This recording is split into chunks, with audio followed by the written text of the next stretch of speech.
Assalamualaikum warahmatullahi wabarakatuh. Selamat datang di podcast SKR Ur Project Purwokerto. Marhaban ya Ramadan. Teman-teman, apa kabar nih? Semoga puasa kali ini berjalan dengan lancar ya. Masih bersama saya, Revi Mariska.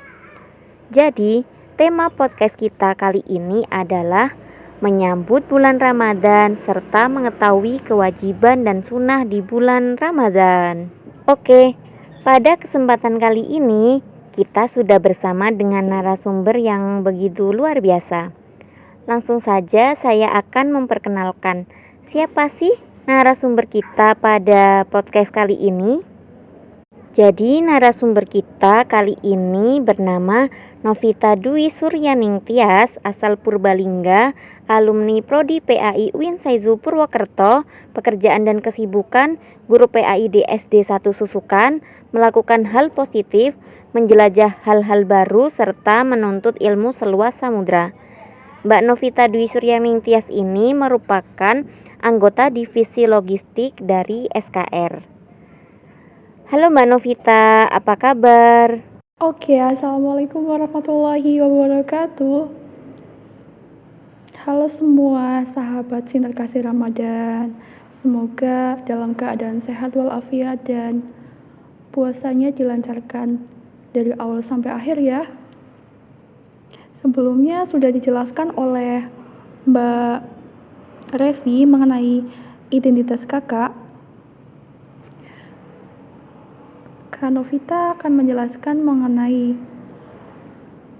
bagaimana cara kita menyambut bulan suci Ramadan, kewajiban dan sunnah-sunnah apa saja di bulan Ramadan. Menyambut bulan suci Ramadan, kita tentunya harus mempunyai persiapan, baik itu lahir maupun batin. Ada 10 persiapan untuk menyambut bulan suci Ramadan. Ada persiapan fisik. Fisik kita itu harus sehat. Sehat di sini harus dengan kuat jasmani dan juga kuat rohani. Yang kedua, menguatkan iman. Kadang iman kita itu fluktuasi ya. Fluktuasi itu naik turun. Kadang naik, kadang semangat, berbuat kebaikan, kadang turun juga, atau malas. Itu sifat manusiawi. Tapi terkadang kita juga harus mempunyai azam atau tekad untuk senantiasa mengerti apa itu kuat iman dan apa itu cara mengatasi futur iman. Yang ketiga, memperdalam ilmu agama. Memperdalam ilmu agama itu banyak sekali yang bisa kita lakukan. Ada mendengarkan kajian di masjid, kemudian mencari referensi dari surat kabar, dari radio, memperdalam dengan cara berkumpul dengan orang-orang yang soleh. Contohnya, saya telah menyelesaikan pondok ya. Dulu pernah mondok selama kuliah dan sekarang sangat-sangat minim lingkungan positif.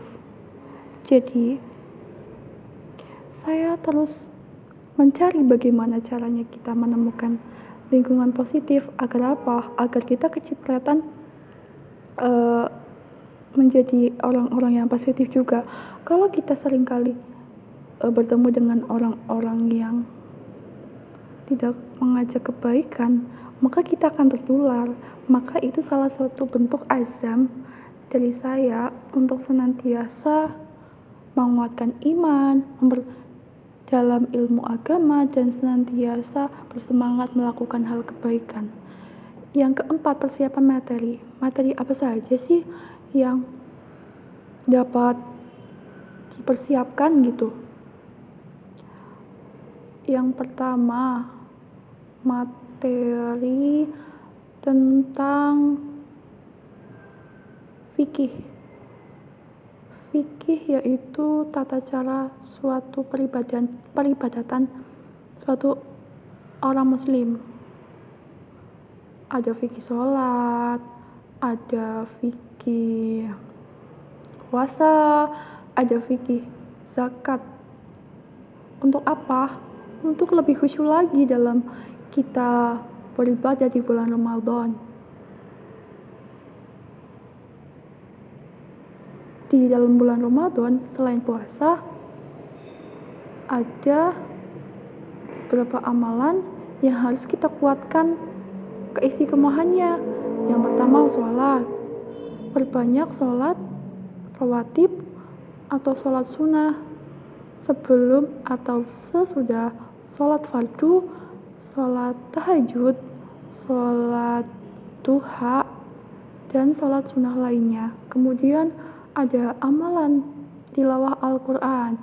Tilawah Al-Quran kenapa kita harus diperbanyak? Karena pahalanya itu di bulan Ramadan dilipat gandakan.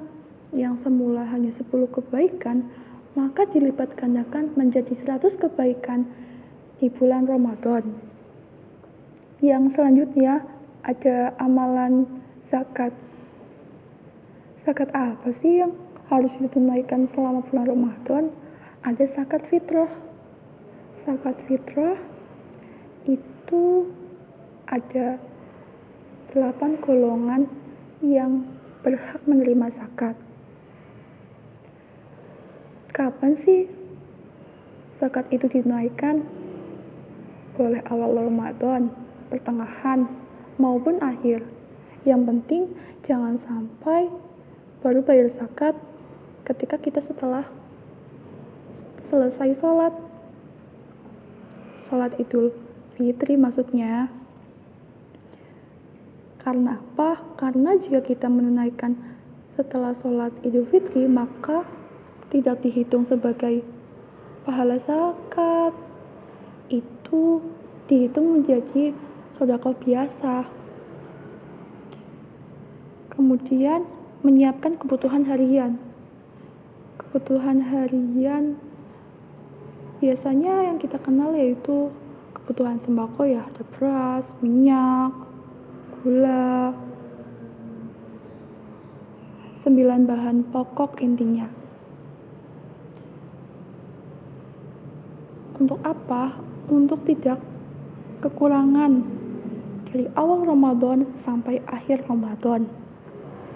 Yang keenam, menjaga kebersihan. Kebersihan apa saja? Kebersihan fisik, kita harus mandi 2 kali sehari.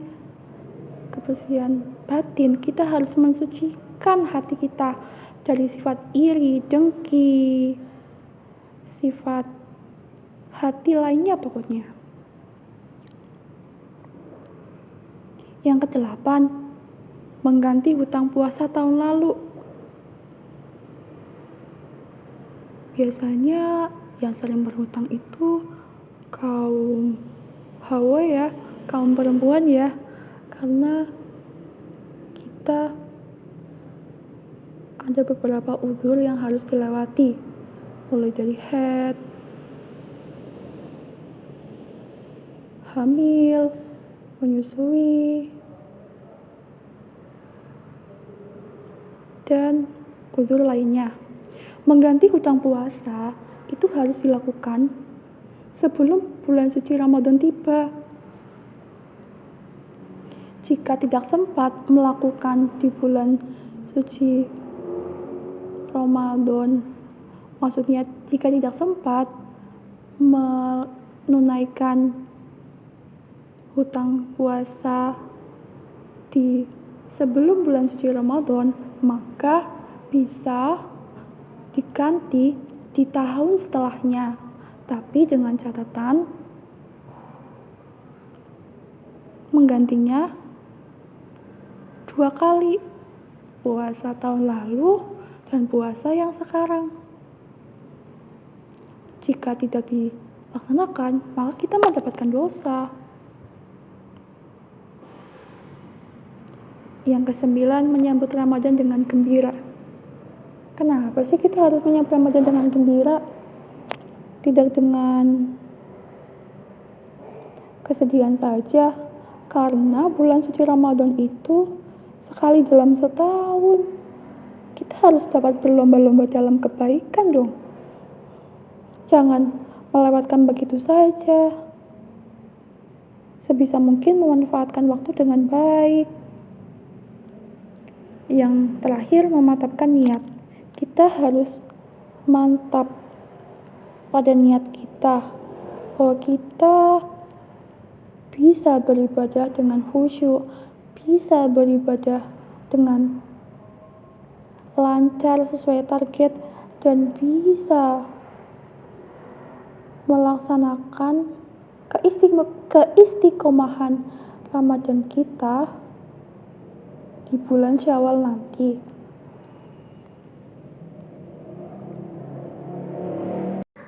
Saya pengen nanya-nanya nih Mbak, ke Mbak Novita.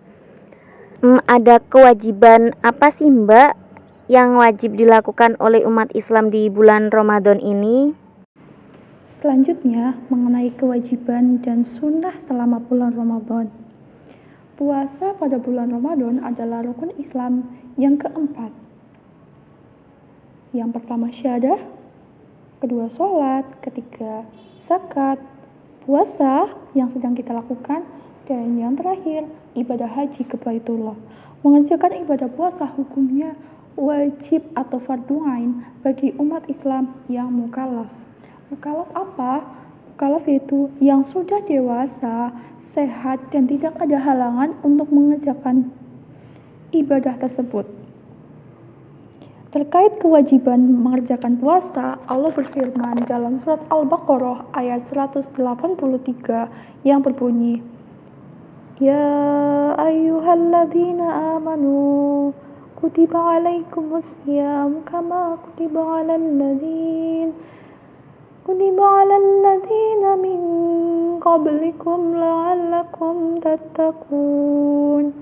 Yang artinya, hai orang-orang yang beriman, diwajibkan bagimu ibadah puasa sebagaimana diwajibkan bagi orang-orang sebelum kalian, agar kalian menjadi orang-orang yang bertakwa.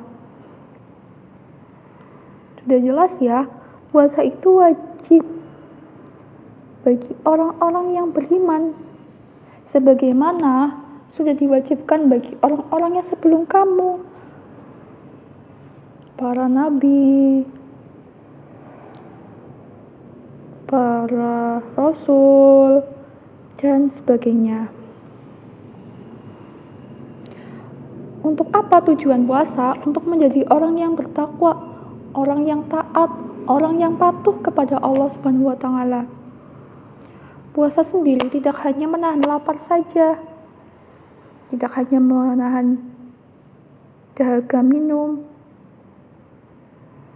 Puasa itu menahan hawa nafsu dari hal-hal yang membatalkan sejak terbit fajar di waktu subuh sampai terbenam matahari di waktu maghrib. Dalam kitab Ihya Ulumuddin karya Al-Ghazali, puasa itu dapat dibedakan ke dalam 3 tingkat. Yang pertama, puasa pertama. Yang kedua, puasa umum.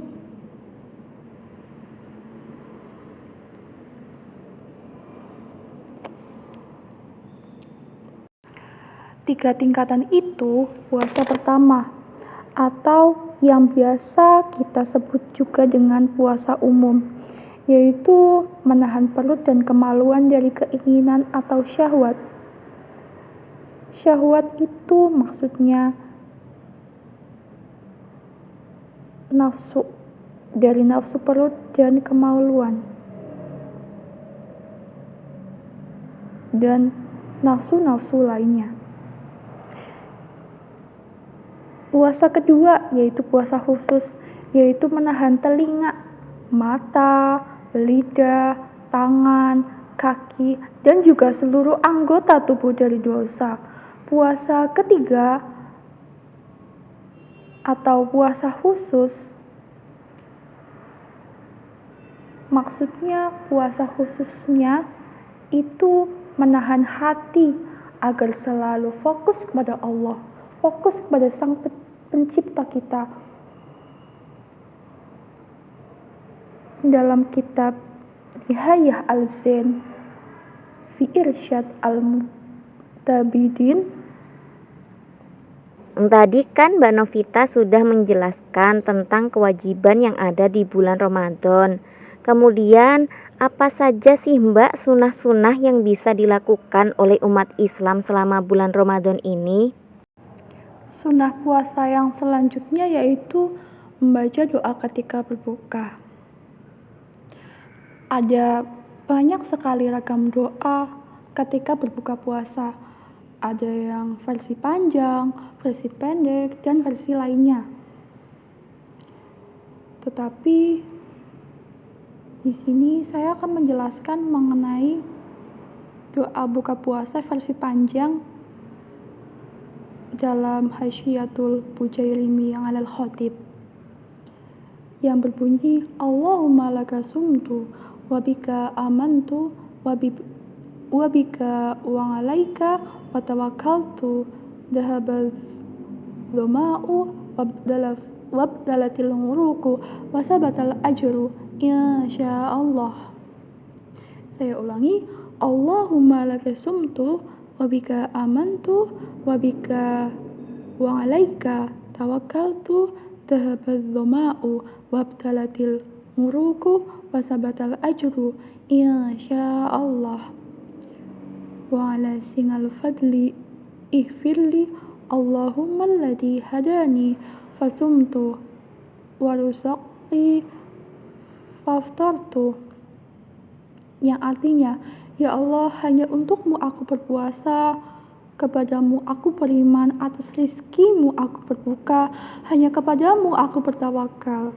Sungguh rasa haus sudah sirna, urat-urat sudah basah, dan balasan sudah tetap insya Allah.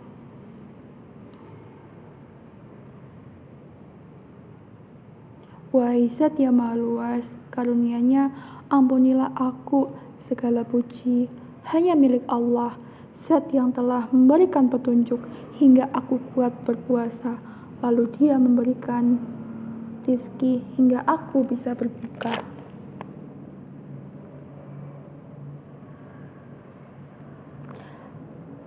Ada juga doa buka puasa seperti Allahumma laka sumtu wabika amantu wa ala rizkika aftartu birahmatika ya arhamar rahimin,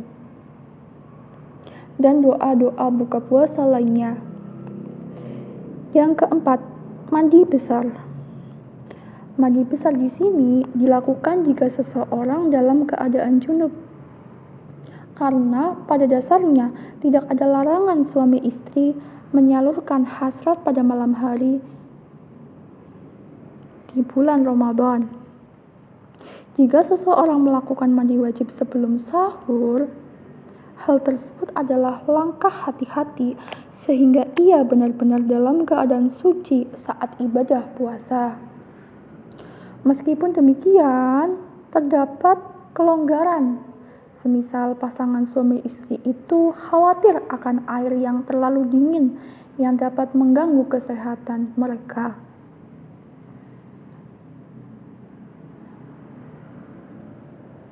Agar pada saat puasa kita lebih khusyuk dalam beribadah. Itu adalah tujuan mandi besar. Kenapa disunahkan itu sendiri? Yang kelima, menahan ucapan yang sia-sia. Diriwayatkan oleh Abu Hurairah, Nabi Muhammad SAW bersabda, puasa itu bukanlah hanya menahan makan dan minum saja. Puasa adalah dengan menahan diri dari kata-kata lahwu dan lafaz.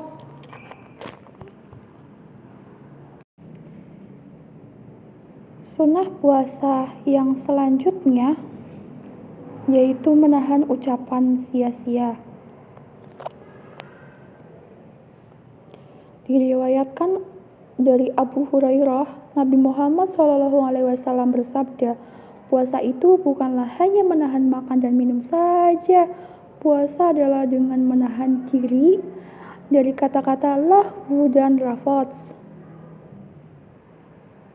Lahwu adalah perkataan yang tidak berfaedah, tidak bermanfaat, sedangkan rafath adalah perkataan yang jorok atau perkataan yang cabul. Kalian sendiri pasti sudah tahu lah ya, perkataan lahwu itu seperti apa, perkataan rafath itu seperti apa.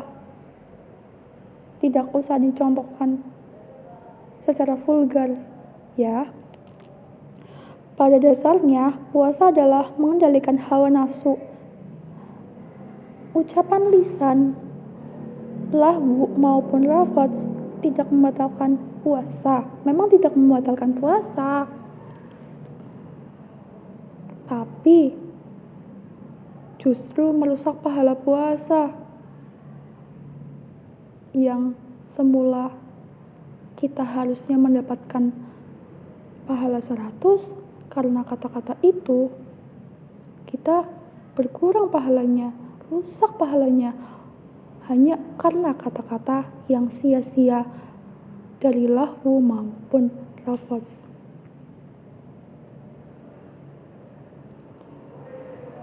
Maka di sini puasa bisa juga sebagai perisai, bisa juga sebagai pengingat kita agar kita senantiasa berbuat baik. Semisal kita terbiasa dengan berbohong, kita terbiasa dengan terbiasa dengan kata-kata keluhan, kata-kata kasar, dan kata-kata lainnya.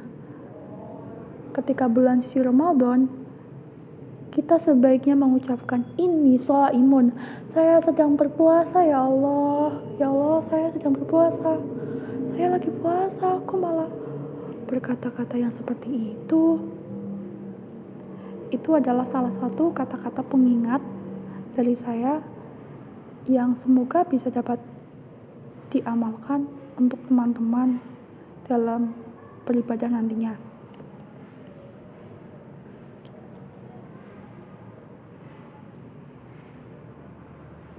Selanjutnya mengenai kewajiban berpuasa, poin ke-5, menahan ucapan yang sia-sia. Diriwayatkan oleh Abu Hurairah, Nabi bersabda, puasa bukanlah hanya menahan makan dan minum saja. Puasa adalah dengan menahan diri dari kata-kata lahwu dan rafath. Lahwu adalah perkataan yang tidak berfaedah, sedangkan rafath adalah perkataan jorok atau cabul. Pada dasarnya puasa adalah mengendalikan hawa nafsu. Memang ucapan lahwu dan rafath tidak membatalkan puasa, tapi merusak pahala puasa.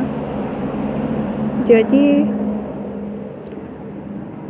menjaga lisan perlu kita lakukan pada saat menunaikan ibadah di bulan puasa.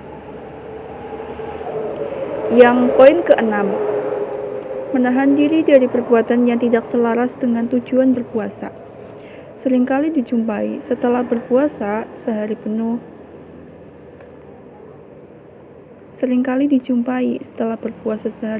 Seseorang jadi berlebihan ketika menyantap hidangan buka.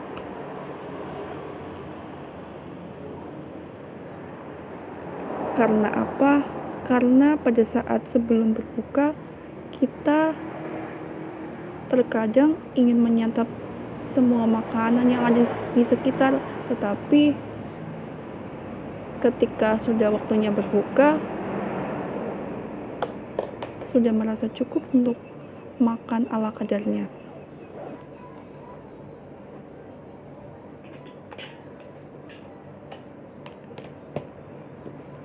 Terkadang seseorang juga berpuasa tetapi masih mencintai hal-hal duniawi. Di dalam dalil Al-Quran banyak peringatan agar seseorang tetap mengendalikan diri, baik ketika berpuasa ataupun tidak, baik ketika senang maupun susah.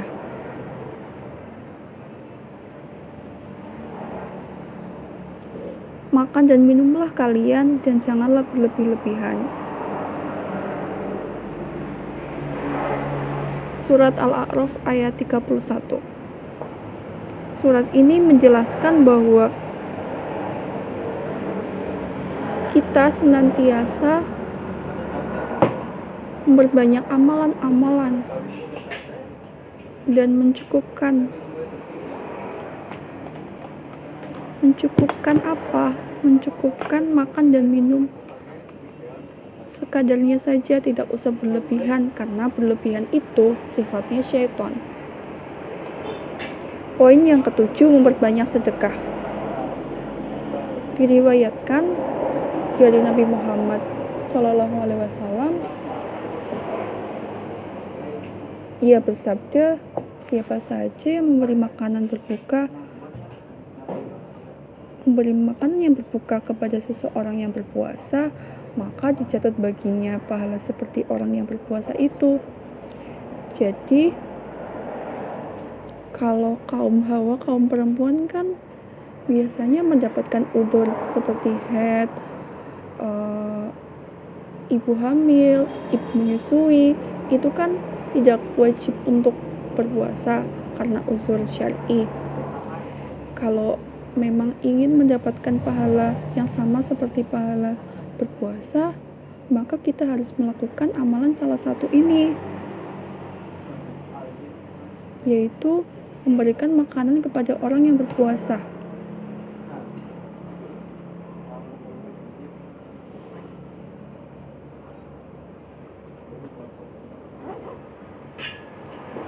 Memberikan makanan untuk orang yang berpuasa, pahalanya itu sama dengan orang yang berpuasa, tanpa mengurangi sedikit pun pahala orang yang berpuasa tersebut loh.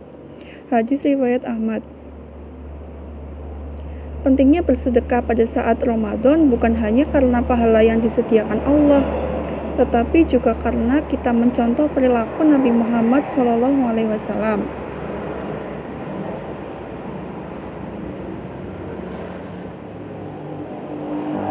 Dalam hadis lain dijelaskan bahwa Rasulullah adalah umat yang paling dermawan, apalagi saat Ramadan. Karena ketika ditemui oleh malaikat Jibril pada saat itu, setiap malam Ramadan untuk membaca dan mempelajari Al-Quran. Nabi Muhammad pada saat itu selain memperbanyak bacaan Al-Quran, ia juga bersedekah dengan memberikan sebagian makanannya. Diriwayatkan dari Ibnu Abbas bahwa Rasulullah adalah orang yang paling dermawan, apalagi pada saat bulan Ramadan. Ketika ditemui oleh malaikat Jibril pada saat malam hari untuk membaca dan mempelajari Al-Quran. Ketika ditemui Jibril, Rasulullah lebih dermawan daripada angin yang ditiupkan. Jadi pada bulan Ramadan, selain berbanyak bacaan Al-Quran, kita harus senantiasa bersedekah. Sedekah itu banyak macamnya. Bisa sedekah senyum, bisa sedekah menginfakkan sebagian hartanya kepada masjid, bisa sedekah untuk orang-orang yang berbuka puasa seperti yang kita laksanakan, yaitu tebar keceriaan kepada masyarakat sekitar yang ada di Purwokerto. Poin Kedelapan yaitu melaksanakan itikaf. Itikaf yaitu berdiam diri di masjid selama beberapa waktu. Biasanya dilakukan pada 10 malam terakhir di bulan Ramadan. Karena apa? Karena malam-malam terakhir justru pahalanya lebih banyak daripada malam-malam sebelumnya. Di dalam 10 malam terakhir terdapat malam yang lebih baik daripada 1000 bulan. Malam yang hanya ditemui pada malam yang hanya ditemui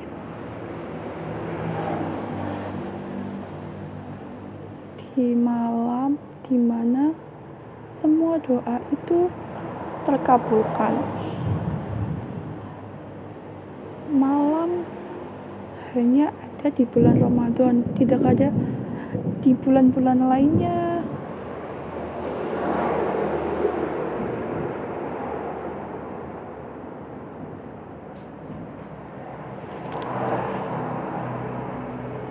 Poin ke-6 yaitu itikaf. Itikaf yaitu berdiam diri di masjid selama beberapa waktu. Itikaf dilakukan pada 10 malam terakhir di bulan Ramadan sembari mengharapkan keutamaan Lailatul Qadar. Biasanya para kaum muslimin jika sudah mendekati hari raya Idul Fitri biasanya sibuk dengan persiapannya.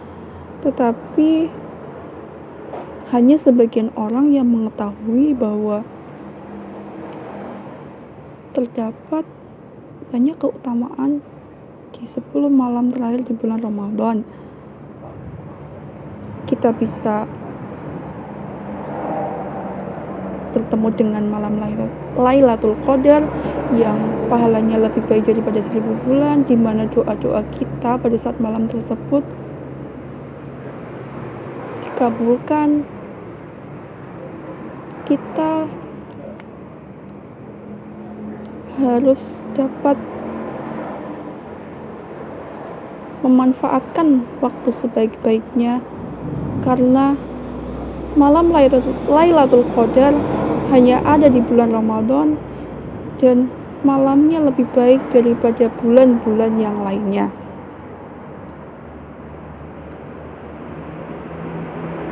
Yang ke-9 yaitu menghatamkan Al-Quran. Menghatamkan Al-Quran dengan membaca dari awal juz pertama sampai akhir juz 30 dapat dilakukan paling sedikit 1 kali khatam dalam bulan Ramadan.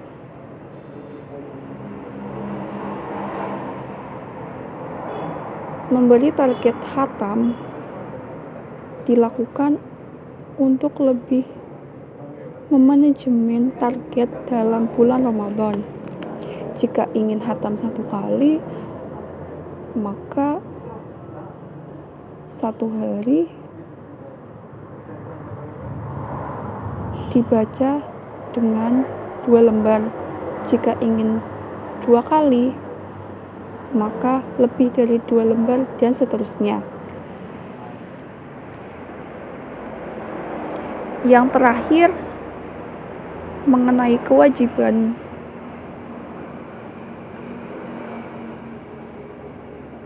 dalam berpuasa, yaitu tentang keistiqomahan ibadah.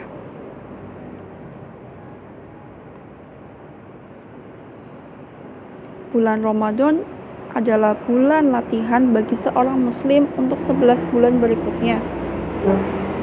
Setelah melakukan ibadah intensif selama 30 hari di bulan Ramadan, diharapkan hal ini berlanjut juga dalam bulan-bulan selanjutnya. Minimal di bulan Syawal kita senantiasa istiqomah dalam membaca Al-Quran, senantiasa istiqomah dalam menjaga lisan, senantiasa istiqomah dalam berbanyak sedekah, menahan diri dari perbuatan yang tidak selaras, dan kewajiban atau amalan-amalan penting lainnya.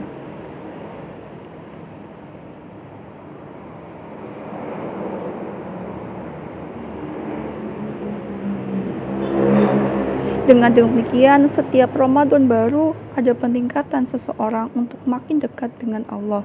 Seperti tujuan puasa pada Quran surat Ali Imran ayat 183,